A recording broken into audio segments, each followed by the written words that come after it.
Hey everybody, what's up? It's Thursday at 2 p.m. Eastern. That means it's time for another live episode of the Cult of Copy Show. As usual, I'm your host, the Reverend Dr. Sir Colin D. Terrio, Pontifex Maximus of a secretive worldwide organization known as the Cult of Copy. We're actually not that uh, sinister, really. It's about 10,500 of us. We hang around in a Facebook group and talk about dorky marketing and persuasion type of stuff in that vein. And the show is just an extension of the things that we talk about there. Maybe to get new members, maybe just to entertain the current members. Plus, I like to run my mouth. It's a fun thing to do. So, internet, you guys, it's fun. So, as per usual, like I said, it's Thursday at 2 p.m. Eastern. That is the regular time where we record new episodes of the show live.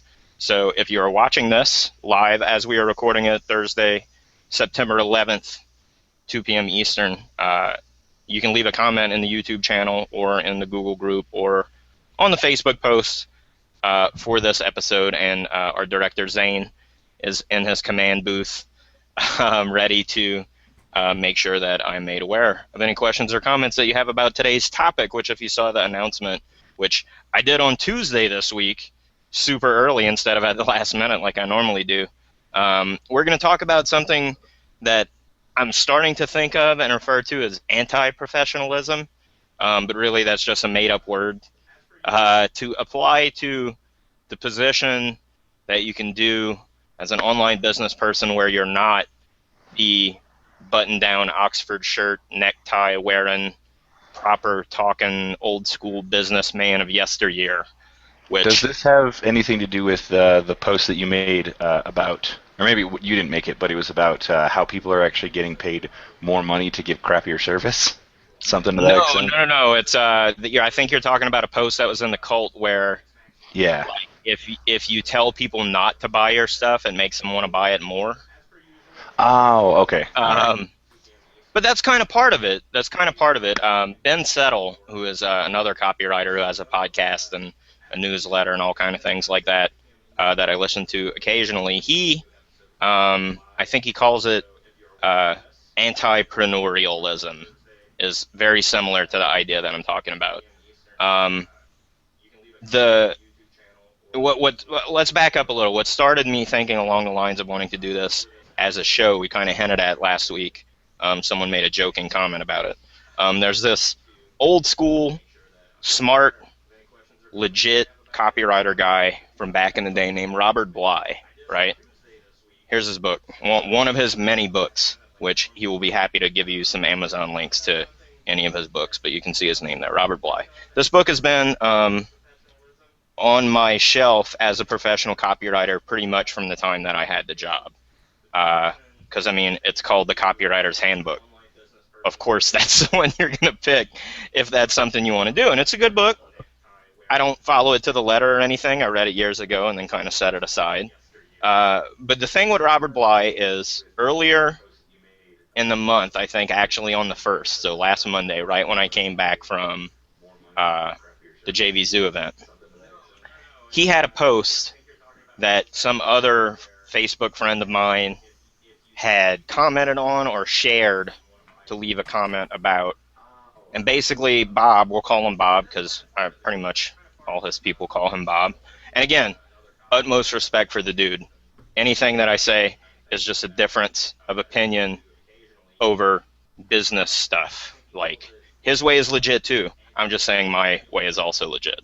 But anyway, he made this post where he's a subscriber to someone's newsletter, and they sent out an email with the word cunt in the subject line. And I'm just going to say the word. It's not a word I normally use. I don't put it in writing because I don't say it. It's just not part of my vocabulary, but it's going to be really hard to tell this story if I pussyfoot around just saying the word cunt. Anyway, overseas, England, the UK, Europe, they throw that word around a lot more commonly than they do in America. In America, it's seen as having much more teeth, let's say. But the same way you would call your buddy like a dickhead, in Europe, people call each other cunts all the time. It's not as big a deal over there. Anyways, Bob took offense to this. He wrote a post about how no business person should ever be using that word in business communications. And he sort of put it out there to see if his audience agreed or not. He's got a pretty large following, and they, of course, as you would expect, a dude with a large following built around his persona, lots and lots of people agreed with him. They tend to skew older. Like I said, he's an old school dude. Lots of the people who are his followers are older than me. Let's say didn't grow up on the internet. I didn't necessarily myself. I didn't get on the internet until like '96 when I was like a senior in high school. But like my professional career has lived on the internet. I've written very few like print pieces, whereas he had an entire career in print before the internet even existed. Um, so as expected, he had a lot of people that agreed with him, and being a online personality who has a successful business who sort of disagrees with that. Like I said, I don't say the word cunt, but I say shit, fuck, asshole, all kinds of dirty words. Like I just don't care to edit myself to be different when I'm being professional as I am when I'm being myself. Because when I'm myself, I say a lot of bad words. I'm trying to cut back because I don't want to teach my kids to say bad words, and I have young children now. But when it's us on the show and in the group and things, and I'm talking among colleagues, I have the expectation that we're all adults and saying bad words is all right. It's just something that we do, and I endeavor to write the same way that I speak. So I wrote a comment explaining my position, and I wrote like 13 points of why I think like saying naughty words in your marketing is okay if you want to, and the pros and cons of that. He took it as a rant, and he called me an immature kid and was very condescending, which he apologized for. I want to point out when I pointed out that I was offended. But then after he apologized, he said that my Facebook avatar makes me look like a gangsta with an A. And I took a screenshot of that because that's pretty awesome when one of your heroes insults not only your maturity level, but the way you look. So that was fun. Anyways, he and I have gone back and forth a little bit. I'm disappointed. I was supposed to talk to him on the phone on Monday. We had made an appointment, but he canceled because he said he was working on deadlines, which again is cool. That's fine. I just would like to have chatted with him and see if the static he seems to feel towards me personally and or professionally online is like legit, or maybe like he's actually cool and it's just chit chatting online. I got people like that I'm buddies with that it seems like to outsiders that we're fighting online, we're enemies, but we're friends in real life. It's just online stuff.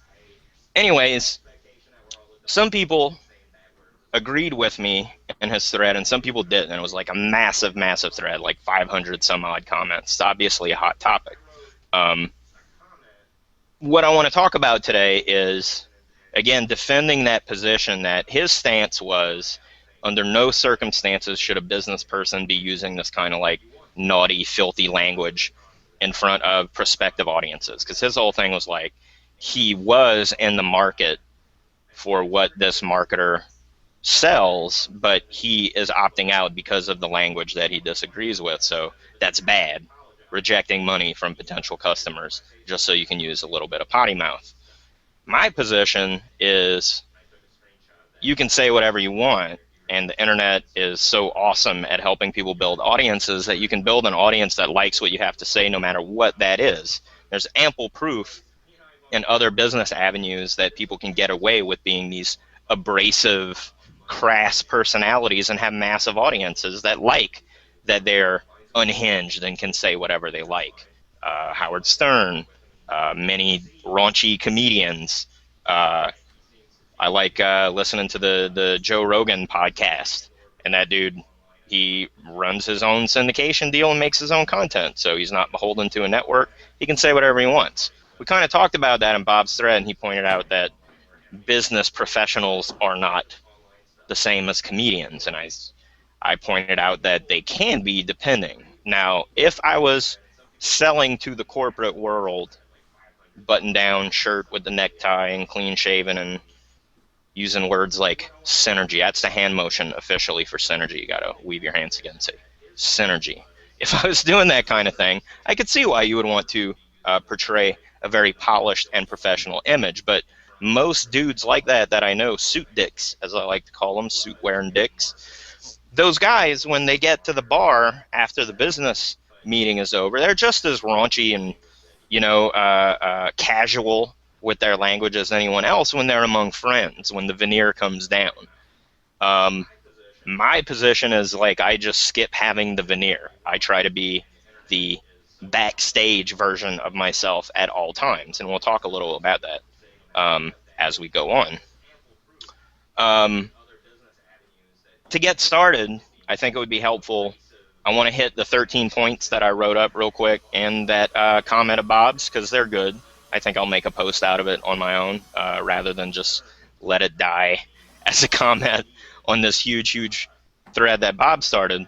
And then we're also going to talk about a few different related topics to make sure I can hopefully explain to you what being an anti-professional is about, what makes it work, why it's possible, and how even if you do have to maintain the slick, polished, professional image at some place in your business that faces a certain kind of client, it can be very, very beneficial to you to create a space in your business where you can make that backstage we're actually real friends and we can talk frankly and off the cuff, and it can get R-rated because we're all grown-ups and that's how we talk among ourselves. It can be very beneficial to have that kind of environment for your true fans to let them sort of inside the circle, so to speak.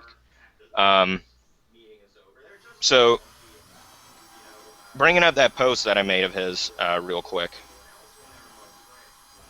to go through, these are points. What we were talking about specifically was on using naughty language. He said that it was specifically the word cunt that he had a particular problem with, and saying other naughty words in the right context is okay. I say if you're going to say naughty words are okay, period. It just depends on the situation, Like we're just talking about where the line is. I say there's no line, or whatever you want to say, however horrible it may be, somewhere there's an audience for whatever crazy thing you want to say, however you want to say it. The internet makes it easy for those people to find you if that's what you want to say. That said, here we go. I'm going to try and go through them quickly so they don't take up the bulk of the show because I want to talk about that other stuff too. So,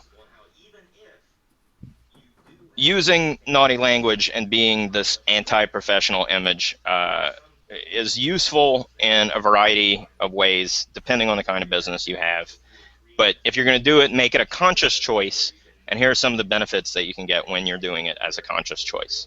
So first, like I said, it's how I talk. It's how I actually talk, which you've seen me on the show. If you've met me in person at a live event, had a beer with me, I use colorful language. I can be a bit crass. It's how I really am. And one of the things that makes copy feel authentic, if it's coming from you, you are the selling persona for that, is if it sounds authentic. And what makes it sound authentic is when you're writing, when someone is reading it, if they know you, it sounds like you in their mind's ear. It sounds like you're the one speaking whatever it is that they're reading. That is very valuable. So if I tried to adopt a different voice that didn't sound like me, my audience would pick up on it. An easy way to make it sound like me is to say the same kind of crude things that I do in the same way that I say them in person. Number two, unlike some business models, my goal is not to sell to every possible person that might get value out of my information, right? That, I think, is something that's maybe difficult for more old school marketers and copywriters to understand, because the clients that they work for want maximum sales. If you're paying to put stamps on things and send them to people and get cold traffic to your offers in the old school pre-internet way, you want to be as welcoming and open as possible. You want to be as inoffensive as possible. You might make people a little uncomfortable with the emotional language, but you're not going to outright offend someone, and I get that. When I'm selling things online, what's more important to me in my business is to create a conscious choice between choosing me and my style of what I teach and what I sell, which is how to write copy that makes people buy things. It's very important to me that that be a different choice than, say, buying a book from Bob. I make myself stand out by being a different person, and I happen to be kind of different, unique person all by myself. So by being that person as a professional, it presents a very different image than all my quote unquote uh, competitors, right? So it's worth it to me to put forth a different image to give people that meaningful choice. Um, and like I said, I don't want every single customer. I want the people who like my flavor better than what's out there. I'm aware that I rub some people the wrong way and they'd rather not buy from me, but I'm okay with that because I feel like it makes the people that do like what I have to say like me even more. Because I'm not for everyone, I'm specifically for them. And my experience is that not only are there plenty enough people who like that, in order to support the life that I want to live and keep making more and more money as I grow my business, there are more and more of those people out there, and I find more and more of them by doing this show, for example. Um, Number three, the specific nature of the content, the way that I wrap my information. So my information is just about persuasion. But as you know, if you're a member of the Cult of Copy or you watch this show, we're about the darker side, more taboo side of persuasion. So we talk about cult leaders and televangelists and con artists and dirty politicians and all manner of sort of evil tricksters who use persuasion for various and nefarious ends. That take on the content is bound to be offensive to some people who would want only the most ethical and clean and pristine marketing methods. So I don't mind that my casual cussing or my weird looks would drive away more conservative, I don't want to say prudish in a bad way, but people for whom those maintaining those very clean and pure appearances matter. I don't mind driving them away at a surface level with my language because they're not going to like the content anyway once they get elbow deep into it. I'd rather them exclude themselves from my audience at the very lowest free level before buying something from me and then sending me a very angry email once they get into one of my recorded products and find that I say naughty words in them. Um, Number four, language is language. And if you write for a living, I think you should be able to use all the words that there are depending on the situation, right? You want all the tools in your arsenal. And of all the people that there are that should be selective with their language, as a writer, especially one that writes for other people, you want to be able to free yourself to write the way that they speak, even if that may be abrasive. Oh, We got cool. We got a yeah, comment from Mike. Uh, yeah, yeah. It seems fitting about right at the time of the show, right? yeah. So Mike Halperin asks, curious what percentage of your following have old school roots? Some of us are here evolving from back in the day. Um, Many, I'm sure. It seems like I talk to a lot of people that I would think of as like Robert's demographic, old Bob's demographic there.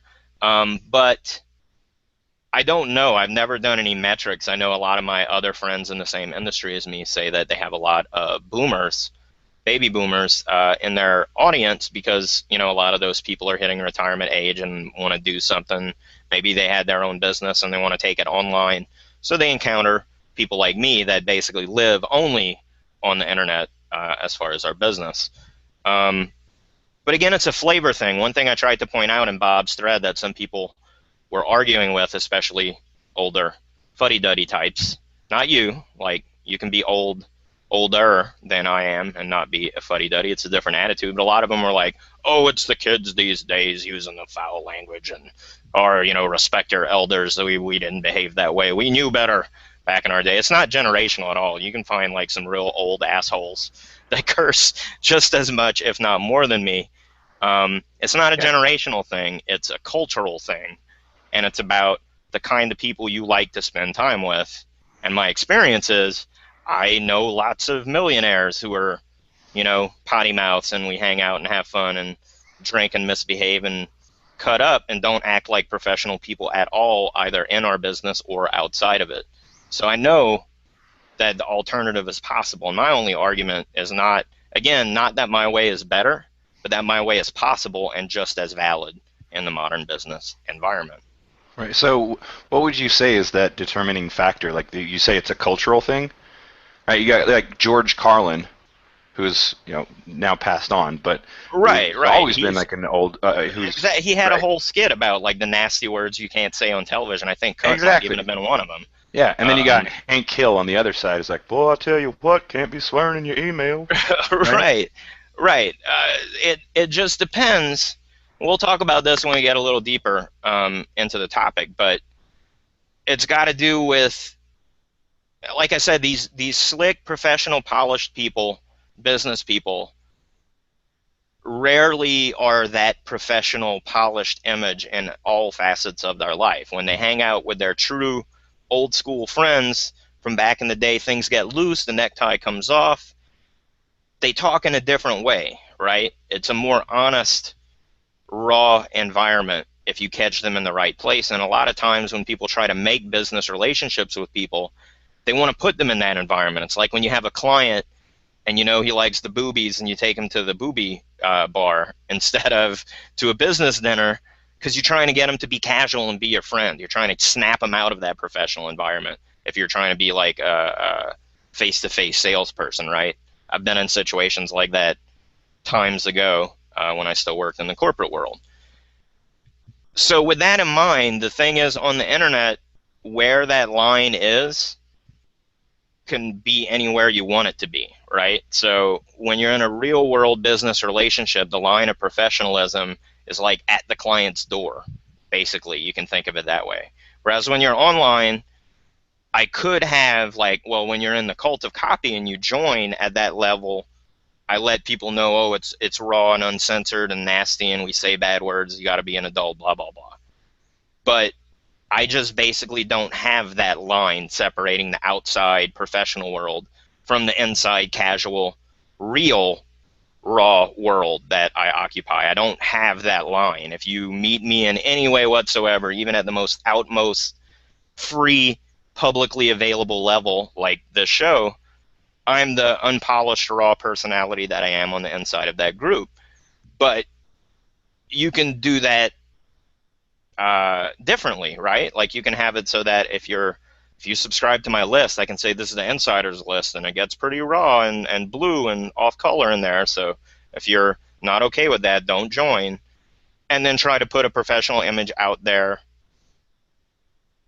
beyond that to catch people interested in the subject, and then only offer the blue room as an option. I just choose not to have that. So really, the line is wherever you want it to be, and it depends on who you're trying to sell to. Most of the people who like my stuff, again, all levels of business, multi-million-dollar startups I've consulted for, and they like what I do, but they're started by younger people from a different generation. Even though it's not a generational thing, the attitude of business owners has evolved to be much more of like, instead of a titan of industry, JP Morgan, super fancy suit, super conservative image, a lot more businesses, even multi-million dollar businesses, are started by like hip countercultural kind of people that are trying to shake things up and make it different. And that has, my stuff has appeal to those kinds of people, regardless of age. Um, so I don't think it's generational per se, but it's definitely cultural. And of course, culture evolves and changes over time. But even in that thread that Bob started, someone had mentioned Elvis, like people of the generation that Bob is talking to about being proper and keeping cuss words out of business, like grew up listening to Elvis, being fans of Elvis. But at the time when Elvis first came out, he was vulgar. They didn't like his dancing. They thought it was sleazy. Old folks didn't dig it at the time because it wasn't for them.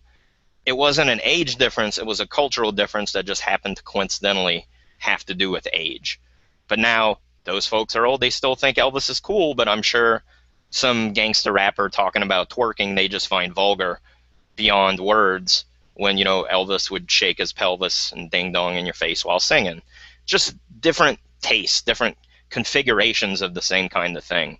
Um, it's just people past a certain age, I think, stop constantly renewing their context of what things are and how they change and evolve. So they draw the line and say, well, it used to be this way and now it's this way. But really, it's just things are constantly changing, and sometimes they change back. Sometimes they swing one way, sometimes they swing another. But you quit accepting new versions of the world past a certain age, and you put up a wall and say, everything before now is cool, everything after now, I don't understand it and it's wrong. Some people are like that, but I don't think that's the automatic default. I don't think that actually answered your question at all, Zane, but No, no, it did.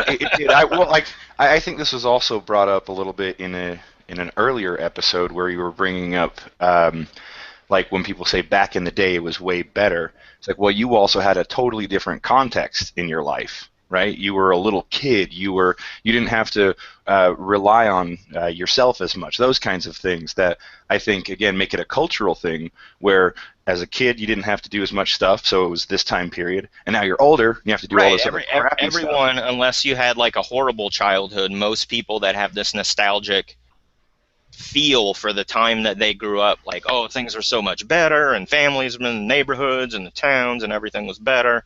Like, you just didn't know how jacked up the world was at that time because you weren't old enough to understand it. So you're looking back on it as if you have your full adult understanding of the world, but you're incapable of seeing it as this massive gray area of complexity and crap because that era in your life you weren't connected to that. Like, you didn't see it, but I bet the people who were grown-ups at your age when you were a child uh, probably saw the world at that time in a whole different way.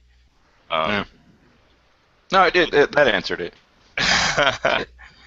um, so I think we're on number 5. For a particular kind of person, people who will use bad language actually put them at ease, um, because that's how they themselves speak. So if you are, a very casual person, not very slick, not very professional, don't have a polished image, you are going to be more trustworthy of someone who wants to offer you something who looks and sounds the way you do, compared to looking and sounding completely differently than you. Um, and that's not to, like, that doesn't tie specifically to being crass or anti-professional. It applies equally to being professional. If you think being proper and polished and pure when you present yourself to people in all things, if that's important to you, there's someone out there who wants to teach you business things, who puts that image out, and you're going to connect with them more than you would connect with me for the exact same reason. They're holding up a mirror to you and saying, like, I look like you, come with me, I'm the person you want to listen to. It's valid no matter what that mirror is going to show them, right?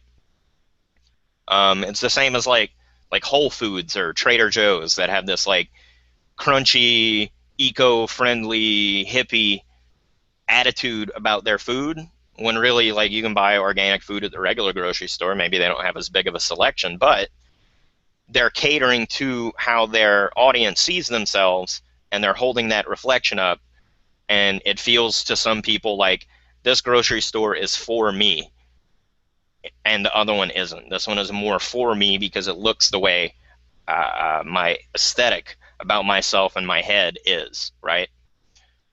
um, Number 6, again, for that same kind of person, this raw, unpolished version of a person seems more trustworthy because they're suspicious of anyone who puts that kind of image on before interacting with anyone. You know what I mean? Like, there's some people who don't trust the guy in the suit who's trying to sell them something because he looks like a salesman.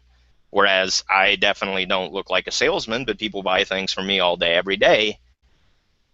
But I don't feel like a salesman. They don't put that rejection up because I feel like one of them. They connect with me in that way. Again, if I was interested in selling things to the most people possible, I would have a much more clean Mr. Rogers, inoffensive to no one image.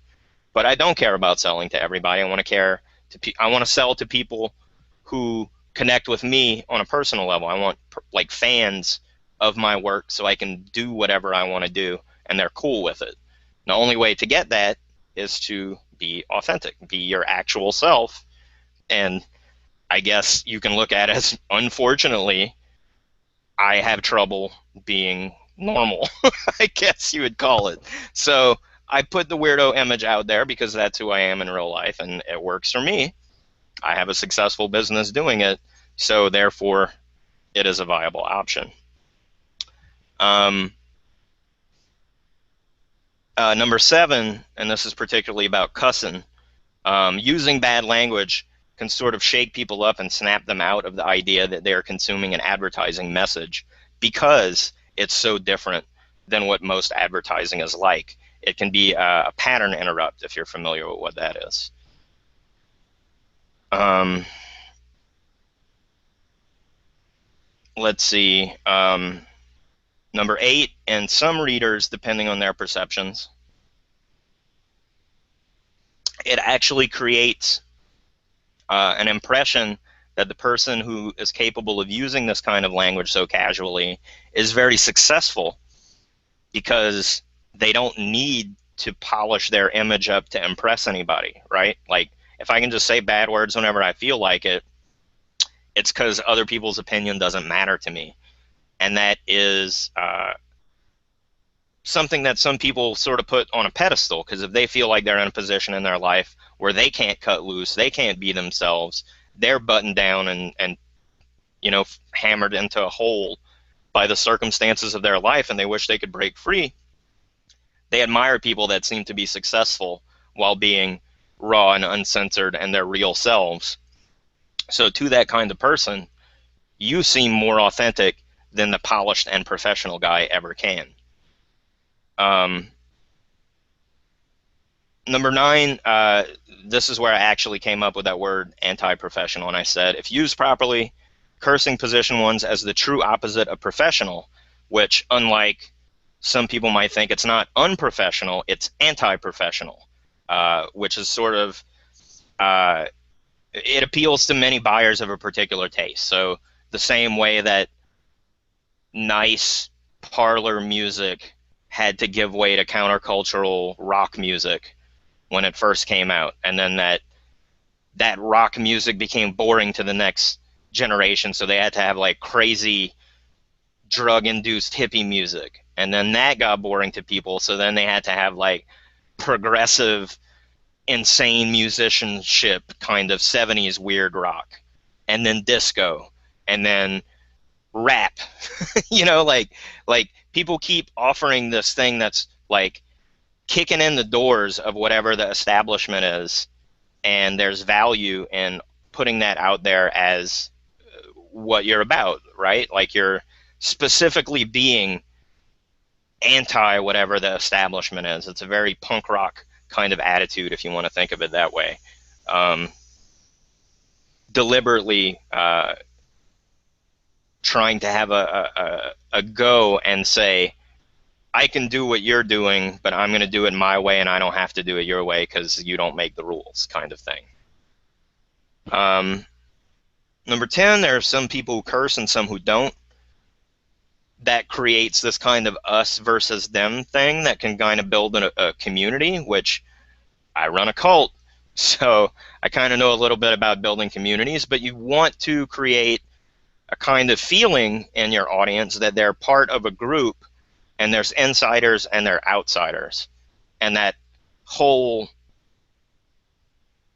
rejection of the establishment kind of thing sort of draws people together, which is why like people have fan bases built around like certain types of music, and they have certain ideas of what counts. Like I've seen arguments online about people arguing whether a particular band can still be called punk music because maybe they sold out and did a major label record deal.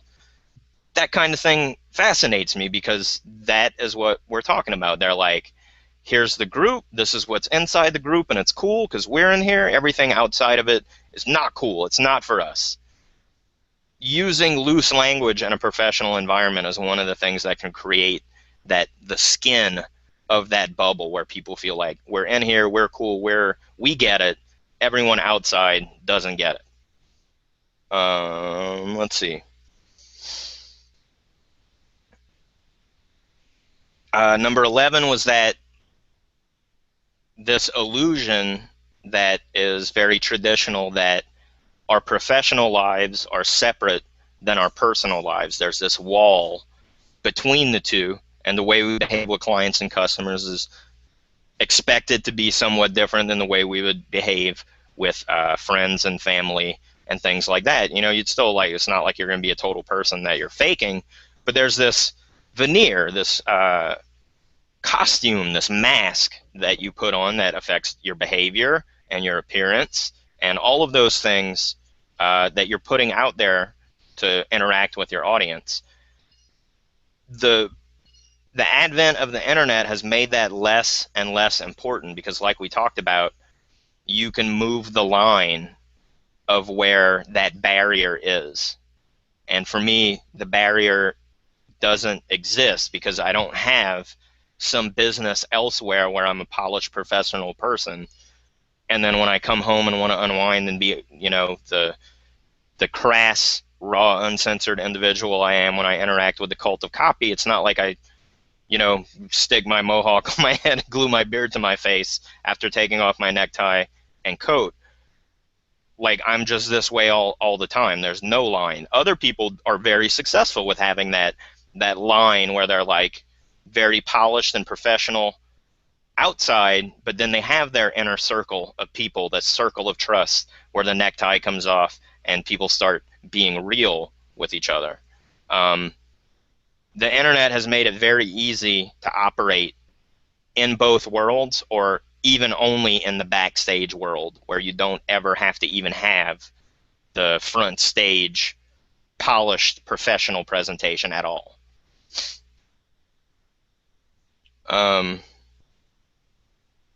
Let's see, number 12. This one was a personal one, and maybe you'll agree if you do client work. When I was doing client work as a copywriter, it, again, was an easy way to have people who weren't going to like working with me just go ahead and reject me themselves without bothering me, than me having to find out later that we don't work well together.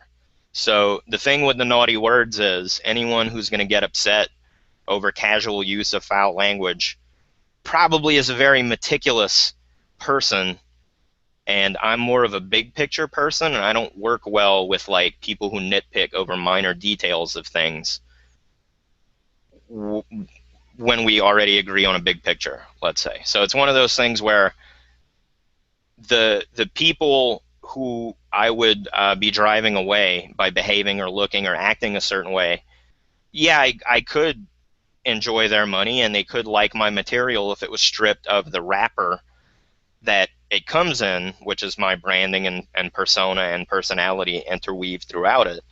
But like I said, I'm not interested in serving everyone. I'm interested in serving a particular strain of people, so I present my stuff in a package that they like. It's the same as like Mozart and the Ramones are both music. They're both made up out of vibrations in the air that we hear as sound. They both use musical notes, but they're very, very different packages and presentations of sound. And some people like one, some people like the other, some people like both. But they're all valid choices. That's not to say, oh, well, real music has to be classical music played by an orchestra, composed. Can't be just some guy spitting rhymes over beats he sampled from previous records. That's not right. And kids these days, you know, that attitude, that rejection of the new stuff from the status quo is part of what makes the people who like the anti-professional stuff so much better. Like, that's the reason they like it, is because the person they don't want to be like and don't want to associate with hates it. And that rejection is very, very powerful. And then the last one before we get into the other stuff we're going to talk about is it's funny. Like, cussing is funny. Being able to be raw and funny and uncensored is very valuable to me because I like to do it. I consider my job to be kind of like being part comedian, and therefore I feel like being entertaining is more important than being professional.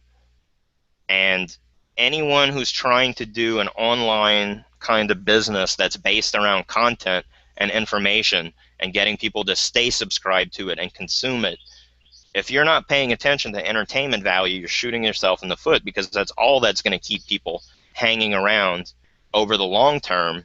Because even if you only give out super useful information, it's very difficult to take an individual from A to Z and then do that for every single individual, if that makes sense. Because, like, if I give you a bunch of useful stuff, eventually you're going to do it all, and my usefulness to you is no longer any good if you're more advanced in the material I'm putting out. But if I'm entertaining, you have a reason to keep listening forever, and I can keep coming up with different things to try to sell you, right? So entertainment is very, very important to an online business in a way that maybe return customers weren't necessarily requiring of entertainment in an old school business model, if that makes sense. So don't be afraid to be funny. Don't be afraid to be entertaining, because that's part of the reason people will keep paying attention to you, um, if that makes sense. So that's the 13 points that I put in that article, that I posted as a comment to what Bob was saying. And again, hopefully you see what I meant. Like I was talking specifically about using foul language in professional communication, but it's much broader than that. It's about developing your own personality and persona, and do you want it to be putting forth a very carefully constructed image that you have to suit up and put on your game face and stuff to interact with your audience, or are you just going to be authentic and unpolished, whatever that may be? You know what I mean? Maybe you are like a sweet, kind, nervous person, very shy, doesn't want to be rude to anyone. You don't think that kind of thing is funny. That's fine. You can be that authentic person without upping your salesmanship and putting on the suit and things. You can be your genuine self and still find an audience online. That's what I'm getting at. So to that, I see we went past the half hour. I normally would have like a little ad spot in the middle of the show here. Since we talked about him so much, go to Amazon and look up Robert W. Bly. Buy one of his books. He told me he doesn't make but a few pennies from any of those books, but he does sure like to drop links to them into casual conversations when he's like, on page 122 of this book I just happened to write, I wrote a whole article about exactly what we're talking about. And he says he's not doing it on purpose for marketing. Okay, Bob, I believe you. Anyways, go buy one of his books. He's got tons of them. He's a smart dude. That concludes our advertising segment for this week's show. Jumping back onto my mind map here. So, to go back to what we're talking about, this more general idea of presenting an anti-professional image for your business. It's got to do with your image, the way you look. So, what is the expected look of people in your line of work? How can you subvert that? How can you be different and stand out and put forth that kind of image that shows I don't have to be part of that crowd. I can be into this and not have to conform, because that will get you the audience of people who don't want to conform to the status quo. Image, the way you look, the way you present yourself visually, is the quickest route to establish that you are something different and unique. Hence this. I mean, like, I look like that on purpose because I like to do that. But that's what I'm sorry, Zane. It looked like you had something up on the screen that I Oh didn't no, even mention. no. Well, it was a comment, and I just Oh, wanted okay, to. cool. I want to have him up there just so if you want to Yeah, bring Mike that says up. right on So. dog. We'll try to get down with the new Fang hip slang grooving. That's the thing, Mike. Like, I don't want you to think you have to do what I'm doing the way that I do it. It's more important that you would put out your authentic self so people who can relate to what you're doing can actually connect to you and not just this professional image of who Mike would be, if that makes sense. Michelle, I hope I'm saying that right. I'm saying the French pronunciation. I know some people call you Michael, but I'm French myself, so I can't help but say it Michelle. Michelle Fortin says, being obscene or profane is one thing. but some words are offensive, i.e., they're derogatory, like the N word. What's your take on being offensive, even bordering on hate speech? Here's the thing, I'm not saying it's positive and it's not a great thing, but like, racists have newsletters, you know what I mean? Like the KKK publishes stuff that I'm sure uses terribly offensive and horrible language, but that's how other racists know that that's the people they want to hang out with. It's the same with like gangster rap, which might even use the same racist slurs in a completely different way, in a completely different mode. I like that music. Like, I'm not going to sing it out loud, but there's an audience for profane things. You know what I mean? Like, you can be successful by creating language that resonates with people. I'm not going to say that there's no context where even the most vulgar stuff can find an audience and be successful. I mean, like, there's werewolf and octopus erotica for sale right now on Amazon. You know what I mean? That's some like pretty gross concepts to put together visually, but someone wrote it, and more importantly, someone's going to buy it and read it and like it and want to buy more. So it's the thing to remember is that when you use a certain kind of language in your work and you're using it in an authentic way, because that is what you want to talk about, it's not about being offensive to the people who won't like it. It's about giving the people who will like it something to like. You know what I mean? Like when I say bad words and I'm profane, or even when I'm being rude and like mocking people and insulting them and all of that kind of thing, I'm not doing it to reject people. It's to attract people. But I happen to know it will reject people. And the fact that it rejects certain people is even part of the appeal for the people it attracts, if that makes sense. Um, so everyone's got a line. There's words that I won't say just because I don't say them in real life. But if I would say them in real life in casual circumstances, I will also say them in professional communications, because I want my audience to be comprised out of people who are like my friends, who are fans of what I do, right? I don't want the person that someone might meet after a conference in the bar to be different than the person that I am when I do my show or when I write articles for my group, right? Like, I want that to be consistent. So I'm not saying go adopt a bunch of foul language even though it's not your thing. Like, I'm saying if you already cuss a lot and you're already this abrasive, different person, you don't have to file the edges off of yourself in order to fit into some professional mold and build a business and an audience online. You don't have to. Like, it's not necessary anymore. Having a reach sufficient to find people who will like whatever it is that you are is so easy and cheap. It's not like back in the day where if you were a musician, you needed the marketing budget and distribution power and radio influence of a record label to start a successful band. Many bands go straight to building their own audience, and they can make a living making the music that they like, being supported directly by their fans, like an old school Renaissance patronage kind of model, right? It's kind of the same thing.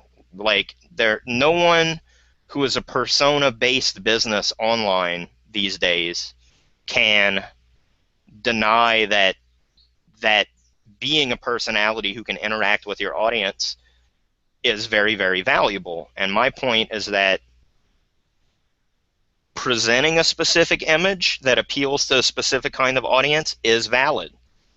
That works. That's the old school way to do it, because it used to be expensive to reach that demographic, so you wanted to make sure you nailed that presentation the right way and didn't offer anything to offend them. But online, you can also just be authentic, because there's enough people and you can get at them to make an audience that likes who you genuinely are, and you can make a living from it without having to conform to a norm or an expectation or a status quo.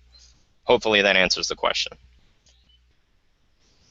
So let's see, we talked about image, we talked about language, obviously, and now let's talk a bit about like business format. I talked a little bit about it before, where some information businesses are set up to where they're like, here's the low-level stuff, here's the public-facing stuff, and if you want to pay a bunch of money, you can come into the inner circle where it's the raw, real, uncensored stuff that's different, and we let you in the inside circle, and you're one of the cool kids, and everyone's much more raw and authentic here.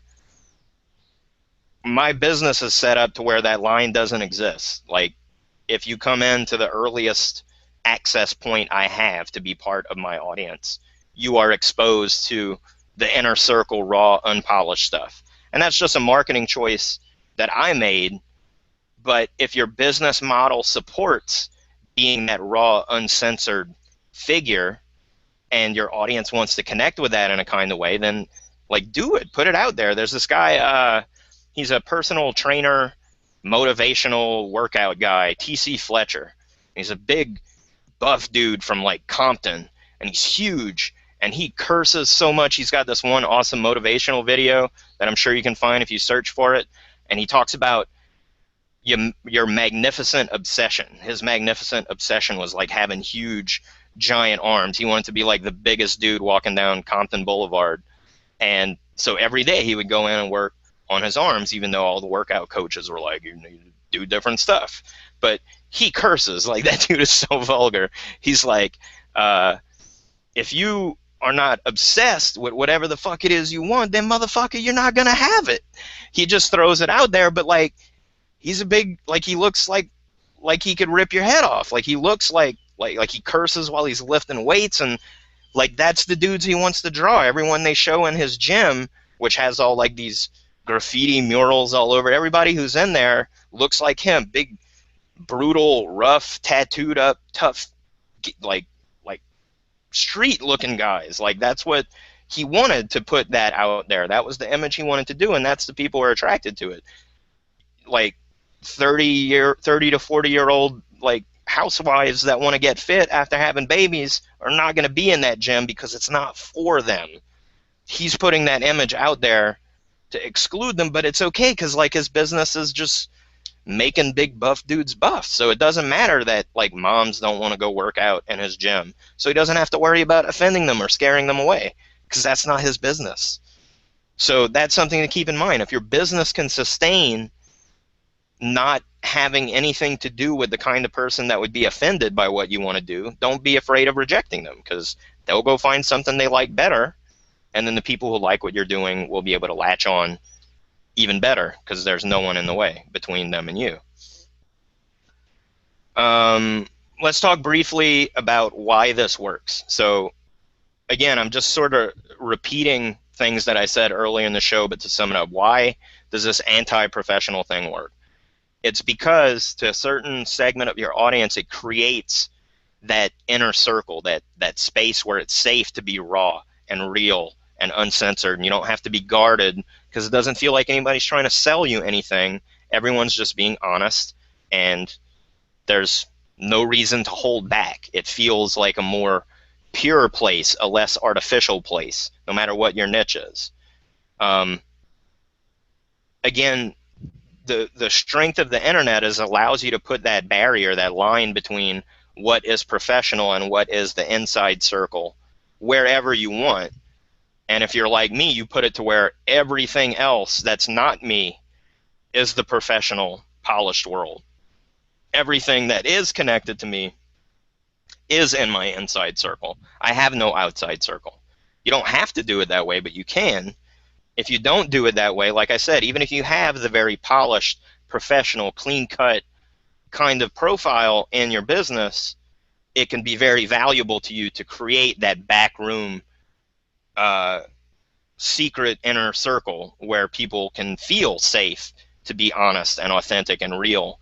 And just putting that out there on display is what makes people feel like that's really what you have for them. Something I've talked about in previous episodes of the show, if listeners are familiar with a guy named Frank Kern, he's one of the people that I thought was very good at deliberately creating this thing that I called the work is over there illusion, meaning when you watch one of his sales videos for his marketing training courses, it's like he's talking about a business that exists off in some area where he's dealing with clients at some office elsewhere that you don't get to see. But when he comes in to talk to you in the video, It's very much like Mr. Rogers coming into his house and taking off his shoes and putting on his slippers and taking off his coat and putting on the sweater. He's coming down to your level, and it's like you're his buddy, and he's unwinding and chatting with you on his back porch with a beer, for example. Um, but it may not be now, but at the time that I first observed it, it was an illusion because the video is the sales mechanism for his actual business. There is no business over there. This is the business. You are watching a commercial for a product that you're going to buy, and that's how he makes his money. Now, when I first observed it, I kind of thought he was doing that on purpose. It was part of the marketing ploy. But what I found out from doing what I do now for a couple of years, where I've grown my own audience, it happens automatically. I have people all the time talk to me about like my business. They're like, like, how do you get clients and how do you close these big deals? And I'm like, I'm not talking about those things because I don't do those anymore. Like what you see me doing all day is what I do all day. There's no business over there to be had, right? If I did have one, then that's a conversation I would have frequently because I would talk to my audience in my inner circle in a raw, uncensored way about what was happening out in the real world. That's what would be the topic of our conversation. So that's what I would recommend if you have this like separation between your business life and your inner life and you want to build an audience of fans around that inner life. That's what you would talk about, is that business over there, because we're in here and we're talking about what's happening over there, if that makes sense. Hopefully it's kind of hard to explain. Hopefully you get it. I try. If I didn't, maybe I can try and explain it better on a future episode. And then one last point I wanted to make. I know we're running right up against the end of the show. It came up in a comment when I first posted that we were going to do this episode earlier in the week. The way to think about the kind of personality that I'm talking about, where you can be crass and funny and weird and different and not have to fit into the status quo.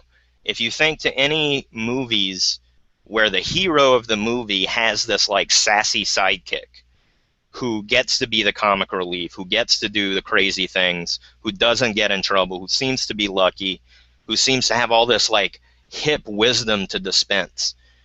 The trick is when you're writing a movie like that, you want the hero to be almost boring because that's who the audience gets to step into the role of. That's their proxy in the movie. And then the cool sidekick gets to be the one telling them what's what and explaining things and letting you in on the secret and making the jokes and driving the action while the audience is just along for the ride. That's why a lot of times heroes in things like romantic comedies or adventure movies usually seem to be like clueless and being dragged along for the ride and having to have everything explained to them. It's because that character is the audience's proxy. They're meant to adopt that character, and that's why he's not too offensive and he's pretty plain, or she. It's so the audience can associate with them because there's nothing there for them to reject. But usually the funny sidekick is the one who steals the show and makes the whole movie, right? Those are the characters that you tend to remember. Everyone wants to have that cool sidekick, that friend in the business, that person in their corner who's not afraid to say what everyone needs to hear because he doesn't need to maintain this, veneer to like get the girl or make her dad like you or get the job or whatever the case is, right? So I guess a good example would be if you ever saw that movie like Harold and Kumar go to do various things. Like Harold is the one who's plain and vanilla and wants to keep the job and be proper. And Kumar is the funny one that everybody laughs at because he's got like this weird wisdom about him. He's the one who wants to go on the zany adventures. He's the one that's driving the plot of the movie, who comes up with the ideas and gets them into the crazy situations and gets them out of them. What we're talking about is basically you being this anti-professional. You get to be that sassy, zany sidekick, and your audience gets to be the hero that comes along with you, and they benefit just from knowing you, just from interacting with you, because you do these crazy things and you say these crazy things, and it feels true and it feels real and it feels honest, and that makes them want to do the things that you tell them to do because it feels like if it works for you, weirdo that you are, it probably works for them because they're not as extreme or galvanizing as a personality as you may seem to be online. Um, so that's one way to think about what we're talking about if it bothers you that I'm saying to be some kind of monster basically to attract an audience. I'm not saying that at all. I'm saying you are, by being authentic, by not having the mask, by being this anti-professional that's offering an image and language and a business model that is counter to the expectation of the status quo, you will automatically take on that sidekick role when they kind of jump into your world and come along for the ride. It's almost like, you know what it is? A show that does this interestingly is Doctor Who, if you watch it, because technically he's the hero, but he's also the zany sidekick, and that's why he needs to drag Earth people along on his adventures, because someone needs to be the proxy for the audience to have all these things explained to them by the hero. So it's almost like that. Like, you're in charge. You're the person who's doing all the cool stuff, but the audience gets to come along and interact with you in a real way. That would not be anywhere near as interesting if the character that you're putting out there was not so authentic and real and not artificial and standardized and just the same as every other thing out there. So really that's what I'm getting at with this whole anti-professionalism thing and how it's okay to be a rogue player out in a field of many, many similar competitors. Sure, what they're doing works, but what I'm saying to do works too. It just depends on what you want to do. For me, it works really well because I would find it very tedious to have to pretend constantly to be a different kind of character and figure than I am in real life. I've had to in the past. Like, I went to art school where I was, obviously fully embracing being a weirdo. And then I got more involved in the internet corporate side of things, and then I was basically living a different life. And now that I've become independent and gone freelance and built my own audience and been more authentic, I've basically returned to my true self when I interact with people in a business scenario, as opposed to having to conform to what some people's expectations of the market are. And for me, it's been so much more freeing because I can do things that I never wanted to do before. The idea of like making a product to teach people how to do something that I would sell to them and they'd pay me, that seemed really, really boring and hard and complicated. But then when I spent so much time just being myself professionally, that becomes easy. Making products and making content is just me talking about whatever I want to talk about, however I want to talk about it, in the same way that I would have a very active, animated conversation with friends of mine who are interested in the same topic. It becomes real, it becomes raw, it becomes attractive to the kind of people that are looking for that, and they can't find it because everything's the same and boring. So with that said, that's the end of what I got for us to talk about this week. I know we went a little bit over. Thank you guys for sticking around. Thanks for coming. If you left a comment to Michelle and Mike in particular, I'm going to go through my usual spiel to end the show, and then I'm going to say something extra special about Zane because I told him that I would give him a testimonial. So I'm going to put it on the show where people can actually see it because I mean it, but then he can take a clip of it and use it for whatever he wants. So that said, as per usual, this is the Cult of Copy show. This is episode 22. We have 22 previous episodes, including an episode 0 in our YouTube channel. If you want to watch any of those, youtube.com/Cult of Copy. New episodes are recorded live Thursdays at 2 p.m. Eastern. You're more than welcome to join us and interact with us here on the show. If not, you can just watch all the old recordings as soon as we're done making them. That's fine too. If you like the channel, subscribe, leave a comment, interact with us. That's cool. If you want to, you can join our group. If you go to cultofcopy.com, which should be the URL below my name here if you're watching on video, that will redirect you currently to our Facebook group where you can request to join. I add new members pretty regularly. Like I said, we got 10,500 people who love this kind of topic that we talk about here on the show. If that's you and you want to jump in and interact with us, maybe get help becoming more persuasive and influential and entrepreneurial and all those good things, come in and join us. We would be happy to have you. Once again, I'm your host, Reverend Dr. Sir Colin D. Terrio, and it has been my pleasure talking to you this week. Zane, if you got any other comments or questions or anything, we can get to those in a minute, but I'm going to do your little testimonial thing here. So, mark it. This is where it's going to start. Mark it. So, for those of you who know my show, the Cult of Copy Show, it is a live streaming Google Hangout that gets recorded and saved immediately to YouTube, where we have a channel. We've been doing this for almost half a year now.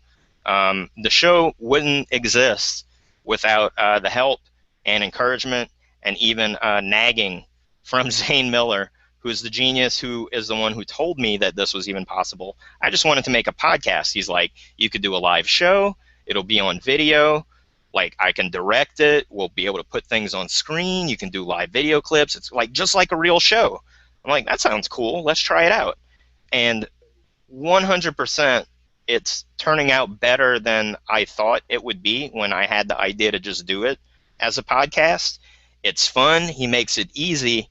And he knows all of these things that I have no idea what they even are, but they just happen as part of working with him because he takes care of it and does it. So, like, the show automatically has a Google Plus channel.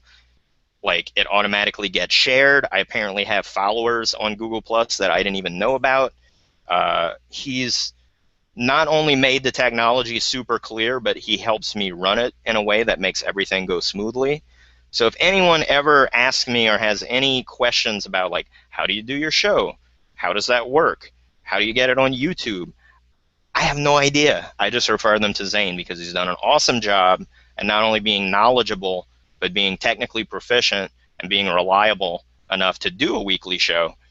So if you have any questions or need knowledge, consulting, actual services, anything having to do with YouTube and Google Plus and Google Hangouts and doing the kind of show that you see me doing here right now, that's the dude to talk to. I recommend him all the time. I think you can find them on Gtron Marketing on Google Plus, but you know, his name's Zane Miller. Shouldn't be hard to find. So please look him up if you need any help whatsoever with video or YouTube or Google Plus. 2 thumbs up, highest recommendation. The end. Awesome. Thanks, man. That means No a lot. worries. It's 100% honest, dude. We wouldn't have this show here if it was not for you, so everyone be nice to Zane if you see him, because if you like the show, he is at least 80% responsible for it even existing, because all I do is show up and talk, basically. So we got any questions and comments before we call it a week? You know what? Even during that awesome video that I can use as a huge feather in my cap, there wasn't any additional comments after that being obscene or profane question. Nice. So Nice. we're good to go. Awesome. Well, thanks everybody for coming. Enjoy your weekend. We will see you in a week. Same bad time, same bad channel. Thursdays, 2 p.m. Eastern. We'll see you here on the Cult of Copy channel at youtube.com/cultofcopy. Adios.